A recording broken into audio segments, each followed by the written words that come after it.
Native போலாமா? அதுவும் underserved ட்ரெயின்ல. என்ன மாதிரி டிக்கெட் கிடைக்காத அப்பாவி மக்களுக்குலாம் இந்த வீடியோ சமர்ப்பணம். ஓஎம்ஆர் கந்தன்சாவடியில இருந்து தாம்பரம் பஸ் வெயிட் பண்ணி பஸ்ஸும் வரல, ஒன்னும் வரல. அப்புறம் ஒரு ஷேர் ஆட்டோ எடுத்துட்டு, தாத்தா தம்பி நான் தாம்பரம் தான்ப்பா போறேன், 70 ரூபா கொடுப்பா, கொண்டு போய் இறக்கி விட்டேன். நான் தெய்வமே வந்துட்டீங்களா அப்படின்னு சொல்லிட்டு ஏறி போனா, நான் மட்டும் இல்ல பலாயிரக்கணக்கான மக்கள் ஊருக்கு போறதுக்காக இந்த அண்டர்சர்வ் ட்ரெயினை பிடிக்கிறதுக்காக வந்தாங்க. போயிட்டு அழகா அந்தோதியால ஒரு டிக்கெட்டை வாங்கிட்டு தாம்பரம் ஸ்டேஷன்ல போய் நின்றா. ஆயிரக்கணக்கான பேர் எப்படிதான் நம்ம இடத்த பிடிக்க போறோம் அப்படின்னு நினைச்சா, ட்ரெயின் ரிவர்ஸ்ல வந்துட்டு இருக்கும் போது அப்படியே ஓடி ஏறி போய் உட்காந்து ஜன்னல் சீட் பக்கத்துல உட்காந்து அப்பாடா அண்டர்சர்வ் ட்ரெயின்ல ஜன்னல் சீட்.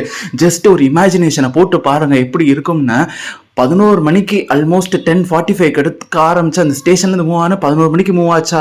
காலையில 10 மணிக்கு தான் விருதுநகரே வந்தது. ஒவ்வொரு இடமா இப்போ வந்துடும் அப்போ வந்துடும், 1 மணி நேரம் தான், இன்னும் 2 மணி நேரம் தான், நம்ம வீட்டில் இருப்போம் உட்காந்துருப்போம் அப்படிலாம் நினைச்சிட்டு கடைசியில் பட்டக்ஸ்லாம் லைட்டாக வலிக்க ஆரம்பிச்சது. ஏன்னா உட்காரவும் முடியல, ரொம்ப கூட்ட நெரிசல்.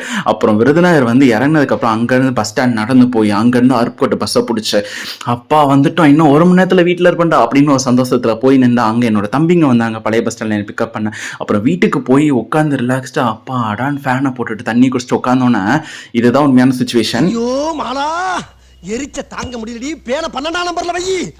எனிஹவ் சேர்ந்தாச்சு. ஹாப்பி தீபாவளி.